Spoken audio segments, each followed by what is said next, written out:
الحمد لله وكفى وسلام على عباده الذين اصطفى أما بعد فأعوذ بالله من الشيطان الرجيم بسم الله الرحمن الرحيم قل يا أيها الكافرون لا أعبد ما تعبدون ولا أنتم عابدون ما أعبد ولا أنا عابد ما عبدتم ولا أنتم عابدون ما أعبد لکم دینکم ولی دین صدق اللہ العظیم۔ بزرگان محترم اور میرے عزیز دوستوں اور بھائیوں، یہ سورۃ الکافرون کی تلاوت آپ کے سامنے کی ہے۔ اس کا مفہوم ملاحظہ فرما لیجئے۔ قل، آپ کہہ دیجئے، یا ایھا الکافرون، کہ اے کافرو، لا اعبد ما تعبدون، میں عبادت نہیں کرتا ان چیزوں کی جن کی تم عبادت کرتے ہو، ولا انتم عابدون ما اعبد، اور نہ تم عبادت کرتے ہو اس کی جس کی میں عبادت کرتا ہوں، ولا انا عابد ما عبدتم، اور نہ میں عبادت کرنے والا ہوں اس کی جس کی تم عبادت کرتے ہو، ولا انتم عابدون ما اعبد، اور نہ تم عبادت کرنے والے ہو اس کی جس کی میں عبادت کرتا ہوں، لکم دینکم، تمہارے لیے تمہارا دین ہے، ولی دین، اور میرے لیے میرا دین ہے۔ یہ سورۃ الکافرون ہے۔ اس کے کئی اور نام بھی مفسرین نے ذکر فرمائے ہیں۔ بعض حضرات نے اس کا نام سورۃ المنابذہ بھی ذکر کیا ہے، اس کا ایک نام سورۃ الاخلاص بھی مذکور ہے، لیکن جو اس کا معروف نام ہے وہ سورۃ الکافرون ہے، اور اسی نام ہی سے اکثر مسلمان اس سورت سے واقف ہیں۔ اس سورت کے بڑے فضائل مختلف روایات میں وارد ہوئے ہیں۔ چنانچہ ایک روایت میں آتا ہے کہ جناب رسول اللہ صلی اللہ علیہ وسلم فجر کی نماز کی سنتوں میں یہ سورت تلاوت فرمایا کرتے تھے۔ پہلی رکعت میں سورۃ الکافرون اور دوسری رکعت میں سورۃ الاخلاص۔ اسی طریقے سے بعض روایات میں آتا ہے کہ نبی کریم صلی اللہ علیہ وسلم مغرب کی نماز کی سنتوں میں بھی یہی دو صورتیں تلاوت فرماتے تھے، پہلی رکعت میں سورۃ الکافرون اور دوسری رکعت میں سورۃ الاخلاص۔ اسی طریقے سے ایک صحابی کو آپ صلی اللہ علیہ وسلم نے رات کو سونے سے پہلے سورۃ الاخلاص پڑھنے کی تلقین فرمائی۔ اس سورت کو قرآن کریم کا ربع کہا گیا ہے، یعنی قرآن کریم کا چوتھائی اس سورت کو قرار دیا گیا ہے۔ مفسرین فرماتے ہیں کہ قرآن کریم کے مضامین دی قسمیں ہیں۔ قرآن کریم کے کچھ مضامین مامورات کے قبیل سے ہیں، اور کچھ مضامین کو منہیات کے ضمن میں درج کیا جا سکتا ہے۔ مامورات کا مطلب وہ کام ہیں جن کے کرنے کا حکم ہوتا ہے، اور منہیات کا حکم وہ کام ہیں جن سے رکنے کا حکم ہوتا ہے۔ تو قرآن کریم میں یا تو انسان کو کوئی حکم دیا جاتا ہے اور یا کسی چیز سے روکا جاتا ہے۔ تو اس طریقے سے دو بنیادی مضامین ہیں قرآن کریم کے، کچھ مامورات ہیں اور کچھ منہیات ہیں۔ پھر ان دونوں میں سے ہر ایک کی دو دو قسمیں ہیں، کیونکہ انسان کے کچھ نظریات ہوتے ہیں جن کو اپنانے کا حکم ہوتا ہے، اور کچھ غلط نظریات ہوں گے جن کو چھوڑنے کا حکم ہوگا۔ اسی طریقے سے انسان کے کچھ جسمانی کام ہوتے ہیں جو اس کے اعضاء سے سرزد ہوتے ہیں، اور کچھ جسمانی کام اپنانے کا حکم ہوتا ہے، اور کچھ جسمانی کاموں سے رکنے کا حکم ہوتا ہے کہ ان سے رک جاؤ۔ تو مامورات اور منہیات کی دو دو قسمیں بن جائیں گی۔ تو کل ملا کے قرآن کریم کے مضامین کے 4 حصے ہو جائیں گے۔ پہلے نمبر کے وہ مضامین جن میں کسی عقیدے یا نظریے کو اپنانے کا حکم ہوتا ہے، دوسرے نمبر پر وہ مضامین جن میں کسی عمل کو اپنانے کا حکم ہوتا ہے، تیسرے نمبر پر وہ نظریہ یا عقیدہ جس سے رکنے کا حکم ہوتا ہے، اور چوتھے نمبر پر وہ اعمال یا افعال جن سے رکنے کا حکم ہوتا ہے۔ تو اس طریقے سے قرآن کریم کے مضامین 4 قسم میں تقسیم ہو گئے، اور سورہ اخلاص ان میں سے، سورہ کافرون ان میں سے اس قسم سے متعلق ہے جن میں کسی نظریے سے رکنے کا حکم دیا گیا۔ اس صورت میں شرک کی نفی ہے، تو گویا کہ اس میں مشرکانہ نظریات اپنانے سے روکا گیا، تو اس طریقے سے یہ قرآن کریم کا ایک چوتھائی حصہ بن جاتا ہے کہ اس صورت میں جو مضمون وارد ہے وہ قرآن کریم کا ایک چوتھائی ہے۔ تو اس بنیاد پر اس صورت کو روایات میں قرآن کریم کا چوتھائی یا قرآن کریم کا ربع قرار دیا گیا ہے۔ یہ صورت ایسے حالات میں نازل ہوئی جب مشرکین نے رسول اللہ صلی اللہ علیہ وسلم کو دین حق کی دعوت سے روکنے کے لیے کچھ پیشکشیں کی۔ یاد رکھیے کہ مشرکین نے نبی کریم صلی اللہ علیہ وسلم کو دین حق کی دعوت سے روکنے کے لیے ہر ممکن طریقہ آزمایا، ظلم اور جبر کا طریقہ بھی آزمایا، معاشرتی مقاطعے کا طریقہ بھی آزمایا کہ مشرکین نے مسلمانوں کا سوشل بائیکاٹ کیا تھا، اور مسلمان اور ان کے ساتھ جو مسلمانوں کے حامی تھے وہ شیب ابی طالب میں 3 سال تک محصور رہے۔ مشرکین نے یہ طے کیا تھا کہ نہ تو ان کے ساتھ خرید و فروخت کریں گے، نہ ان کے ساتھ کوئی شادی بیاہ کا سلسلہ رکھیں گے، اور ہر قسم کی معاشرتی سرگرمیاں مسلمانوں کے ساتھ یا ان کے حامیوں کے ساتھ ختم کرنے کا معاہدہ کیا تھا۔ اب یہ بھی رسول اللہ صلی اللہ علیہ وسلم کو دین حق کی دعوت سے روکنے کا ایک حربہ تھا کہ شاید اس طریقے سے اسلام کی دعوت ہمارے معاشرے سے رک جائے، اور اسی طریقے سے انہوں نے پروپیگنڈے کا بھی راستہ اختیار کیا کہ جو لوگ باہر سے آتے تھے ان کے سامنے مشرکین طرح طرح کے پروپیگنڈے کرتے تھے،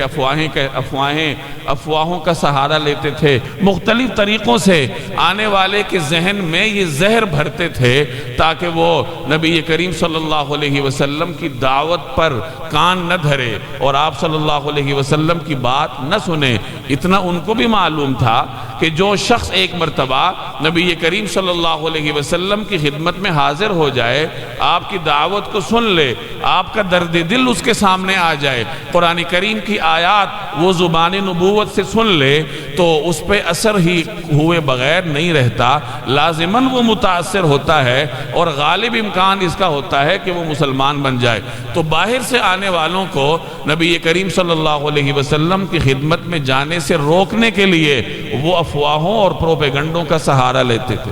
اور دین حق کی دعوت سے روکنے کا ایک حربہ انہوں نے یہ اپنایا کہ نبی کریم صلی اللہ علیہ وسلم کو طرح طرح کی پیشکشیں کی۔ ایک پیشکش یہ کی کہ اگر آپ کو بادشاہت چاہیے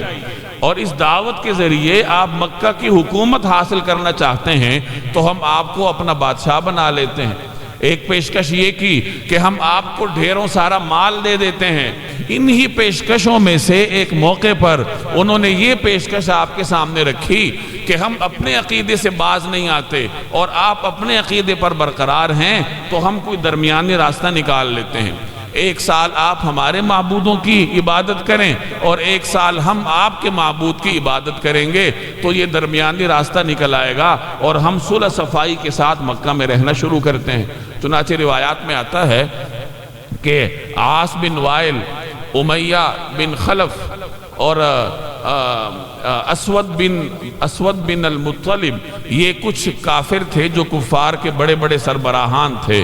یہ نبی کریم صلی اللہ علیہ وسلم کی خدمت میں حاضر ہوئے اور انہوں نے آپ صلی اللہ علیہ وسلم کے سامنے یہ پیشکش رکھی کہ ہم 1 سال تک آپ کے معبود کی عبادت کریں گے اور آپ 1 سال تک ہمارے طریقہ کار کے مطابق ہمارے معبودوں کی عبادت کریں، تو اس طریقے سے ہم ایک مصالحت کا راستہ اپنا لیتے ہیں۔ اور بعض روایات میں آتا ہے کہ اہل مکہ نے رسول اللہ صلی اللہ علیہ وسلم کے سامنے یہ پیشکش رکھی کہ اگر آپ ہمارے معبودوں کو چوم لیں، یعنی ان کا احترام کر لیں، تو ہم آپ کے معبود کی عبادت کر لیتے ہیں۔ اہل مکہ کا نقطہ نظر یہ تھا کہ کچھ ہم آپ کی بات مان لیتے ہیں اور کچھ آپ ہماری بات مانیں۔ اگر آپ کا راستہ بہتر ہوا تو ہمیں اس کی بہتری میں سے حصہ مل جائے گا، اور اگر ہمارا راستہ بہتر ہوا تو آپ کو اس کی بہتری میں سے حصہ مل جائے گا۔ تو اس طریقے سے ایک درمیانی راستہ نکل آئے گا اور ہم مصالحت کے ساتھ مکہ میں رہیں گے۔ جب یہ پیشکش انہوں نے رسول اللہ صلی اللہ علیہ وسلم کے سامنے رکھی تو اس پر اللہ جل جلالہ نے یہ صورت نازل کی جس میں اہل مکہ کو واضح اور 2 ٹوک جواب دیا گیا قل آپ کہہ دیجئے یا ایھا الکافرون اے کافرو لا اعبد ما تعبدون لا اعبد میں عبادت نہیں کرتا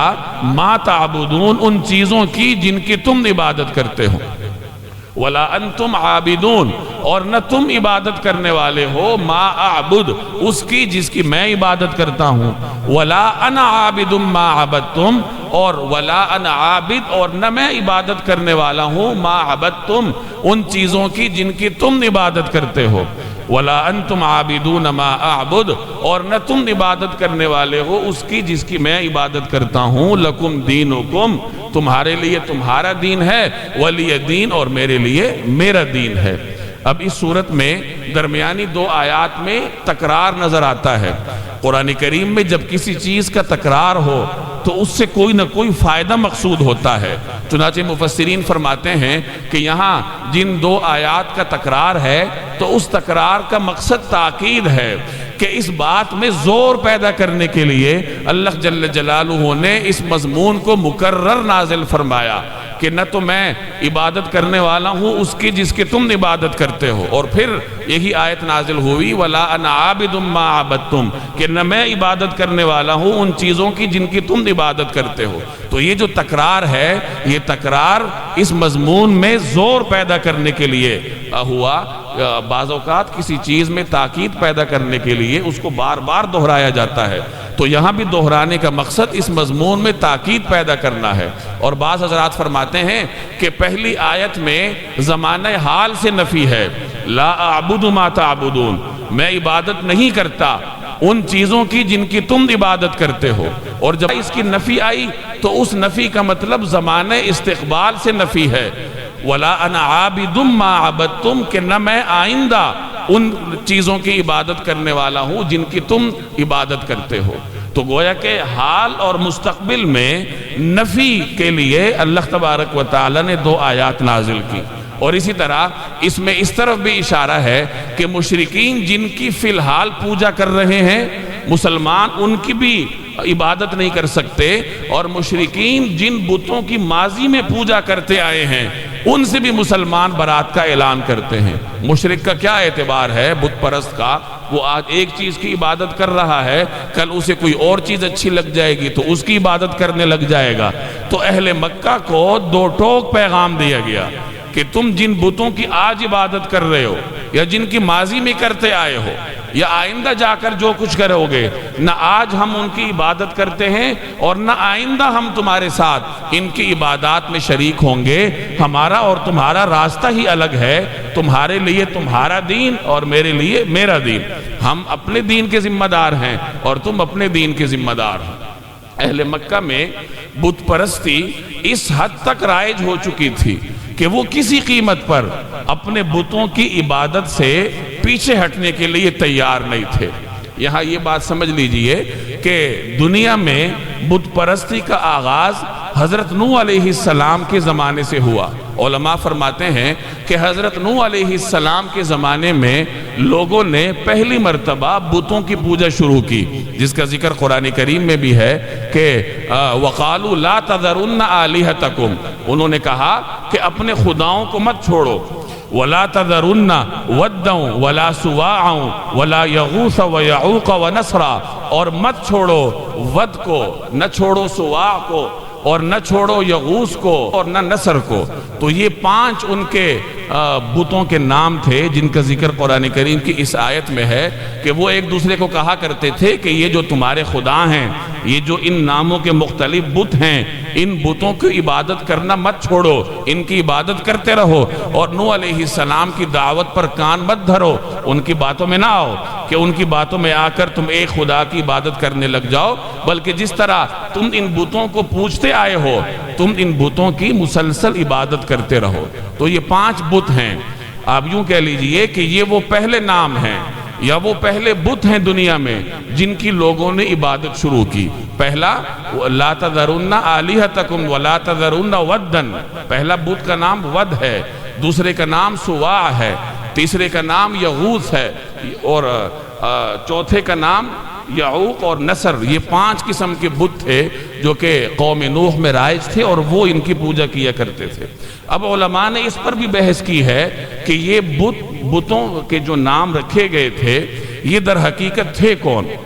تو بعض حضرات فرماتے ہیں کہ حضرت آدم علیہ السلام کے 5 بیٹے تھے، حضرت آدم علیہ السلام کے بیٹوں میں سے 5 برگزیدہ شخصیات تھیں، ان میں سب سے بڑے کا نام ود تھا، یہ عمر میں بھی بڑا تھا اور عبادات میں بھی سب سے بڑھ کر تھا، اور باقی جو 4 نام ہیں یہ ان کے چھوٹے بھائی تھے۔ یہ 5 بزرگ آگے جا کر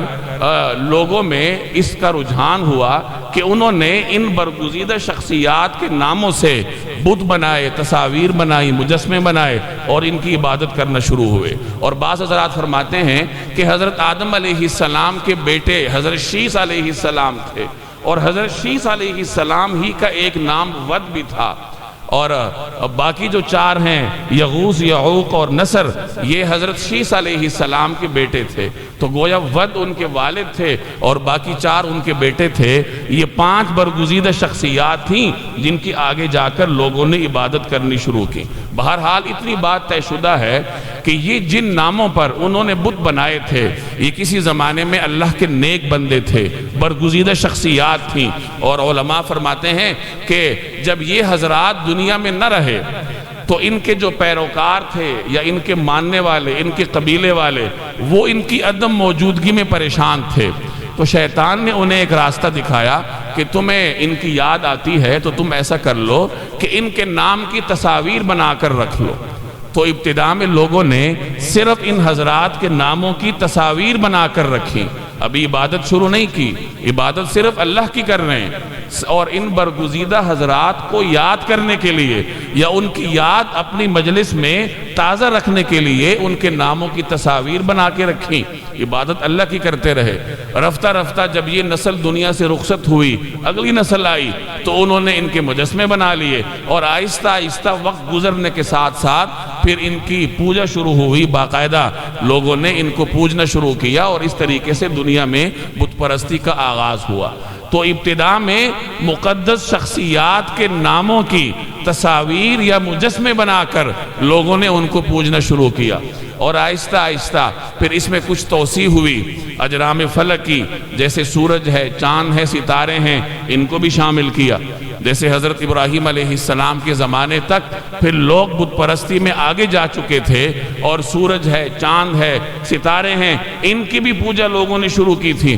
کچھ لوگوں نے خود خدائی کا دعویٰ کیا، انسانوں کی بھی پوجا شروع ہوئی، جیسے نمرود نے خدائی کا دعویٰ کیا، فرعون نے خدائی کا دعویٰ کیا، اور لوگ باقاعدہ ان کو سجدہ کرتے تھے، اور رفتہ رفتہ یہ وبا اتنی عام ہوئی، جیسے آج آپ ہندوستان میں دیکھتے ہیں کہ ہندوؤں کے کروڑوں خدا ہیں، جو چیز ان کو اچھی لگتی ہے اس کا وہ مجسمہ بنا کر ان کی پوجا کرنا شروع کر دیتے ہیں۔ تو اس طریقے سے دنیا میں مختلف زمانوں میں لوگوں کے اندر بت پرستی کا رجحان شروع ہوا۔ یہ تو دنیا کی عمومی صورتحال تھی۔ اب سوال یہ پیدا ہوتا ہے کہ عربوں میں بت پرستی کب آئی؟ تو مورخین کہتے ہیں کہ نبی کریم صلی اللہ علیہ وسلم کی دنیا میں تشریف آوری سے 300 برس پہلے عربوں نے بت پرستی کا آغاز کیا۔ اس سے پہلے عرب اپنے جد امجد حضرت ابراہیم علیہ السلام اور حضرت اسماعیل علیہ السلام کے دین پر تھے۔ چلتے چلتے جب ان میں عمر بن لحی نام کا شخص آیا جو قبیلہ خزاعہ کا سربراہ تھا، تو اس نے پہلی مرتبہ عربوں میں بت پرستی کو رواج دیا۔ مورخین کہتے ہیں کہ عمر بن لحی جو قبیلہ خزاعہ کا سربراہ تھا، یہ ایک مرتبہ شام کے سفر پر گیا، اور شام کا علاقہ انبیاء کا علاقہ تھا، تو لوگوں کے دلوں میں اس کی عظمت تھی۔ اس نے شام کے کسی خطے میں لوگوں کو بتوں کی عبادت کرتا ہوا دیکھا، تو اس نے اپنے طور پر یہ سمجھا کہ یہ تو انبیاء کا علاقہ ہے اور یہاں کے رہنے والوں کا جو طرز عمل ہے وہی درست ہوگا۔ تو وہاں سے وہ ایک بت لے کر آیا جس کا نام ہبل تھا، اور یہی بت اہل مکہ کا مرکزی بت بعد میں بنا۔ یہ بت ابتدا میں عمر بن لحی شام سے لے کر آیا، اور مکہ مکرمہ میں آ کر حرم میں بیت اللہ میں اس نے اس کو نصب کیا، چونکہ قبیلہ خزاعہ اس زمانے میں مکہ کا غالب قبیلہ تھا، اور یہ اس کا سربراہ تھا، تو اس کو اختیار تھا یہ جو چاہے کرے۔ تو اس نے بیت اللہ میں پہلی مرتبہ شام سے لا کر حبل نامی بت نصب کیا اور لوگوں کو بت پرستی کا تعارف کروایا کہ اس طریقے سے ان بتوں کی پوجا کی جاتی ہے۔ اور چونکہ بیت اللہ کا متولی ہونے کی وجہ سے اس کو عزت کی نگاہ سے دیکھا جاتا تھا، تو لوگوں نے اس طریقے سے اس کی بات پر عمل کیا اور بت پرستی شروع ہوئی۔ تو یہ وہ پہلا بت ہے جس کی اہل مکہ نے پوجا شروع کی، اور بعد میں مزید بت بھی بنتے گئے۔ چنانچہ اہل طائف نے اپنے لیے ایک بڑا بت بنایا جس کا نام انہوں نے لات رکھا۔ وادی نخلہ کے لوگوں نے اپنے لیے ایک بڑا بت بنایا جس کا نام انہوں نے عزہ رکھا۔ اہل مکہ کے اندر بھی مزید بت بنتے گئے، چنانچہ منات بھی عربوں کا قدیمی بت ہے۔ صفا اور مروہ پر بھی دو بت رکھے ہوئے تھے، صفا پر اساف نامی بت تھا اور مروہ پہ نائلہ نامی بت تھا۔ اسی طریقے سے بیت اللہ میں 360 رکھے ہوئے تھے، اور چلتے چلتے ان میں قوم نوح کے لوگوں نے جن بتوں کی پوجا کی تھی، جن کے نام میں نے آپ کو بتائے، جس کا ذکر قرآن کریم کی سورہ نوح میں ہے، ود ہے، سوا ہے، یغوث ہے، نصر ہے، تو ان ناموں کے بت بھی اہل عرب نے دریافت کیے، اور یہ مختلف قبائل کے مختلف بت تھے جن کی عرب پوجا کیا کرتے تھے۔ تو اس طریقے سے عربوں میں بت پرستی کا آغاز ہوا۔ حضرت اسماعیل علیہ السلام کی اولاد ہونے کے باوجود وہ اپنے جد امجد حضرت ابراہیم اور حضرت اسماعیل علیہ السلام کے راہ راست سے ہٹے اور بت پرستی کی طرف آئے، اور یہ بت پرستی ان کے خون میں اتنی رچ بس گئی کہ کسی بھی قیمت پر بت پرستی سے پیچھے ہٹنے کے لیے تیار نہیں تھے۔ اور جب رسول اللہ صلی اللہ علیہ وسلم نے ان کو دین حق کی طرف بلانا شروع کیا تو انہوں نے پوری شدت کے ساتھ اسلام کا مقابلہ کرنے کی کوشش کی، اور حتی الوسع یہ کوشش کی کہ بت پرستی کا خاتمہ نہ ہونے پائے، اور یہ جو توحید کی دعوت دی جا رہی ہے یہ ہمارے معاشرے میں پنپنے نہ پائے۔ یہاں ایک بات یہ سمجھ لیجئے کہ اہل عرب ایک خدا کے منکر نہیں تھے، وہ ایک خدا کے وجود کے قائل تھے۔ وہ یہ عقیدہ رکھتے تھے کہ ایک رب موجود ہے جس نے ہمیں پیدا کیا ہے، اور وہی رب ہے جو کائنات کا نظام چلاتا ہے۔ قرآن کریم میں جگہ جگہ اس کا ذکر ہے، چنانچہ ایک جگہ سورہ مومنون کی آیت ہے کہ قل، آپ کہہ دیجئے کہ لمن الملک، کہ قل لمن، وہ کس طرح ہے، سیقولون للہ۔ بہرحال سورہ مومنون کے آخر میں تفصیلی مضمون ہے کہ آپ ان سے پوچھ لیجئے کہ اس 7 زمینوں کا مالک کون ہے، کون ہے وہ ذات، لمن بیدہ ملکوت کل شیء، قل لمن بیدہ ملکوت کل شیء، کہ آپ ان سے پوچھئے کہ کون ہے وہ ذات کہ جس کے ہاتھ میں ہر چیز کا اختیار ہے۔ تو یہ کیا کہیں گے، سیقولون اللہ، تو یہ کہیں گے اللہ کے ہاتھ میں۔ آپ ان سے پوچھ لیجئے کہ 7 زمینوں کو کس نے بنایا، آسمان کو کس نے بنایا، سیقولون اللہ، تو یہ کہیں گے اللہ نے بنایا۔ تو اس چیز کا وہ اقرار کرتے تھے کہ اللہ ہے جس نے ہمیں پیدا کیا، جس نے کائنات کو پیدا کیا۔ البتہ یہ بت اللہ کے برگزیدہ ہیں، اور اللہ جل جلالہ کے ہاں ہماری سفارش کرنے والے ہیں، اور ہم براہ راست اللہ سے مانگنے کی بجائے اس لیے ان بتوں سے مانگتے ہیں۔ یہ اہل عرب کا تصور تھا، اور اسی تصور کے پیش نظر وہ بتوں کے سامنے سجدہ بھی کرتے تھے، بتوں کے لیے قربانیاں بھی کرتے تھے، اپنی پیداوار میں سے، اپنے جانوروں میں سے بتوں کے لیے حصہ بھی رکھتے تھے، بتوں کا طواف بھی کیا کرتے تھے، اور وہ تمام عبادات جو ایک اللہ کی ہونی چاہیے وہ بتوں کے آگے انجام دیتے تھے۔ اور یہ تصور ان میں اتنا راسخ تھا کہ جب رسول اللہ صلی اللہ علیہ وسلم نے ان کے اس تصور کو توڑنا شروع کیا تو اہل عرب نے ہر ممکن طریقے سے ان کا مقابلہ کیا، اور انہی ممکنہ طریقوں میں سے ایک طریقہ یہ بھی انہوں نے اپنایا کہ انہوں نے رسول اللہ صلی اللہ علیہ وسلم کو پیشکش کی کہ ہم یوں کر لیتے ہیں، درمیانی راستہ نکال لیتے ہیں کہ 1 سال آپ ہمارے بتوں کی پوجا کریں، 1 سال ہم آپ کے معبود کی عبادت کریں گے، اور یوں ہمارے درمیان ایک امن کا معاہدہ قائم ہو جائے گا، اور ہم مکہ مکرمہ میں مصالحت کے ساتھ رہیں گے۔ تو ان کی اس پیشکش کے جواب میں اللہ تبارک و تعالی نے یہ سورۃ الکافرون نازل کی، جس میں ان کو 2 ٹوک جواب دیا گیا کہ اے کافرو، نہ تو میں تمہارے ان بتوں کی آج عبادت کرتا ہوں، نہ آئندہ عبادت کروں گا، اور چونکہ تم اپنے عقیدے پر انتہائی پختہ ہو چکے ہو تو تم بھی ایک خدا کی عبادت کرنے کے لیے تیار نہیں ہو، لہٰذا تمہارے لیے تمہارا دین اور میرے لیے میرا دین۔ یہاں یہ بات سمجھ لیجئے کہ تمہارے لیے تمہارا دین اور میرے لیے میرا دین، یہ اس تناظر میں کہا گیا کہ جب تمہیں ہر قسم کی دلیل تمہارے سامنے آ چکی ہے، ہر قسم کی نشانی تمہارے سامنے آ چکی ہے، اور اس کے باوجود تم دین حق کی طرف آنے کے لیے تیار نہیں ہو، پھر تمہیں تمہارا دین مبارک ہو۔ ہر قسم کی دلیل دینے کے بعد، ہر قسم کی وضاحت سامنے آنے کے بعد پھر اہل مکہ کو یہ جملہ کہا گیا۔ اور بعض حضرات فرماتے ہیں کہ یہاں دین سے مراد حساب ہے۔ دین کا ایک مطلب حساب بھی ہے، جزا سزا بھی ہے، جیسے قیامت کے دن کو یوم الدین کہا جاتا ہے، مالک یوم الدین۔ سورہ فاتحہ میں ہم پڑھتے ہیں کہ یوم الدین کا مالک ہے، یوم الدین سے مراد یوم جزا یعنی حساب کتاب کا دن۔ تو دین کا ایک معنی حساب کے لیے، حساب کے معنی میں بھی آتا ہے، تو لکم دینکم ولی دین کا معنی یہ ہوگا کہ تم اپنے حساب کے خود ذمہ دار ہو اور ہم اپنے حساب کے خود ذمہ دار ہیں۔ اس سورت کے شروع میں کافروں کو خطاب یوں کیا گیا، قل آپ کہہ دیجئے یا ایھا الکافرون، اے کافروں۔ کافر کا مطلب انکار کرنے والا ہوتا ہے۔ کفر عربی زبان میں لغت میں چھپانے کو کہا جاتا ہے، چنانچہ رات کو بھی بعض اوقات رات کے اوپر بھی کافر کا اطلاق کیا جاتا ہے، کیونکہ رات اپنے دامن میں بہت ساری چیزوں کو چھپا لیتی ہے۔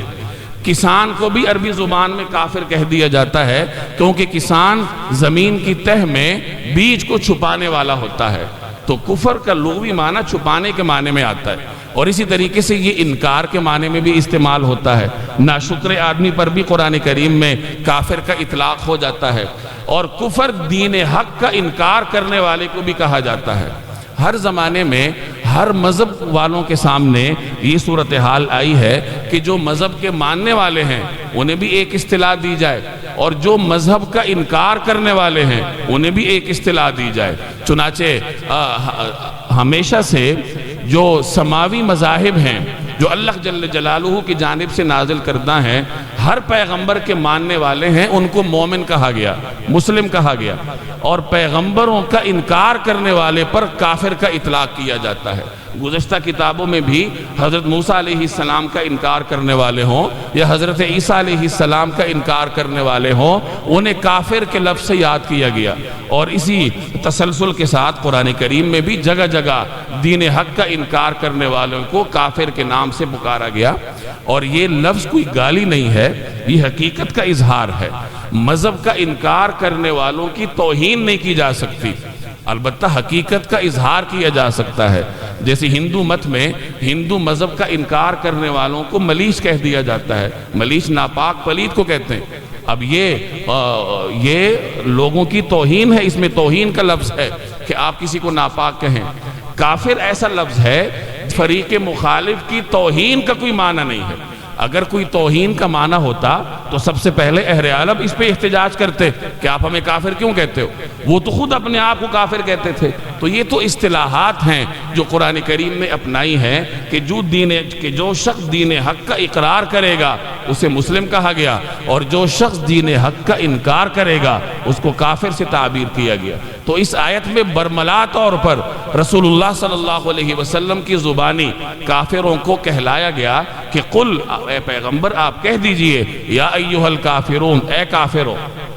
اے دین حق کا انکار کرنے والو، اے اللہ جل جلالہ پر ایمان نہ لانے والو، لا اعبد ما تعبدون ولا انتم عابدون ما اعبد ولا انا عابد ما عبدتم لکم دینکم ولی دین، کہ جن بتوں کی تم آج پوجا کرتے ہو یا ماضی میں کرتے آئے ہو، ہم نہ آج ان کی پوجا کریں گے اور نہ آئندہ ان کی پوجا کریں گے۔ اور چونکہ تم راہ راست سے اتنے گمراہ ہو چکے ہو، اتنا آگے جا چکے ہو کہ بظاہر واپسی کے کوئی امکانات نہیں ہیں، تو پھر تم اپنے دین پر رہو، تم اپنے حساب کے ذمہ دار، اور ہم اپنے دین پر، ہم اپنے حساب کتاب کے ذمہ دار۔ اس صورت سے عملی سبق جو ہمیں ملتا ہے وہ یہ ہے کہ انسان کفر سے، شرک سے اور ہر قسم کے گناہ سے برات کا اعلان کرے۔ اسلام صرف اس چیز کا نام نہیں ہے کہ کہ آپ نے کلمہ طیبہ پڑھ لیا، اللہ پر ایمان لے آئے، نماز پڑھنا شروع ہو گئے۔ اسلام کی ضروریات میں سے یہ چیز بھی ہے کہ کفر سے انسان برات کا اعلان کرے، جیسے حضرت ابراہیم علیہ السلام نے کہا اِنَّا بُرَآءُ مِنْكُمْ وَمِمَّا تَعْبُدُونَ مِن دُونِ اللَّهِ، کہ ہم برات کا اعلان کرتے ہیں تم سے بھی اور اللہ کے سوا جن بتوں کی تم پوجا کرتے ہو، تمہارے جو نظریات ہیں تم سے اور تمہارے نظریات سے ہم علی الاعلان برات کا اعلان کرتے ہیں۔ تو مسلمان وہ ہوتا ہے جو ایک طرف اللہ جل جلالہ پر ایمان رکھے اور دوسری طرف کفر سے، شرک سے اور ہر قسم کے گناہ سے اپنے آپ کو بری رکھے اور برات کا اعلان کرے۔ آج کل یہ نعرہ بڑے زور و شور سے لگایا جاتا ہے کہ جنت ہر کسی کو ملے گی، خواہ وہ یہودی ہو، خواہ وہ عیسائی ہو، خواہ وہ مسلمان ہو، خواہ وہ بدھ مت کی پوجا کرنے والا ہو، خواہ وہ ہندو مت کا اطاعت گزار ہو، جنت سب کے لیے ہے۔ اور یہ کہا جاتا ہے کہ منزل ایک ہے، راستے مختلف ہے۔ ایسا ہرگز نہیں ہے۔ اگر ایسا ہوتا تو قرآن کریم پوری سورہ بقرہ یہود کی مذمت میں کیوں نازل کرتا، یا پوری سورہ آل عمران عیسائیوں کی مذمت میں کیوں نازل کرتا، اور یہ مکی صورتیں جتنی ہیں یہ اہل عرب کے شرک کے مذمت میں کیوں نازل کرتا؟ مسلمان وہ ہے جو اللہ جل جلالہ کو مانتا ہے، کفر سے برات کا اعلان کرتا ہے، اور اللہ جل جلالہ نے اگر جنت تیار کی ہے تو صرف اپنے اس بندے کے لیے کی ہے جو اس کی عبادت کرے، اپنے منمانے طریقے کے مطابق نہیں، بلکہ جناب رسول اللہ صلی اللہ علیہ وسلم کے لائے ہوئے دین کے مطابق جو شخص اللہ تعالیٰ کی عبادت کرے اسی شخص کے لیے اللہ تبارک و تعالیٰ نے جنت لکھ رکھی ہے۔ تو بہرحال یہ ہمارا فرض ہے کہ ہم اللہ پر ایمان رکھیں، کفر اور شرک سے برات کا اعلان کریں، اور جیسے نیکیوں سے محبت کریں ویسے گناہوں سے نفرت بھی کریں۔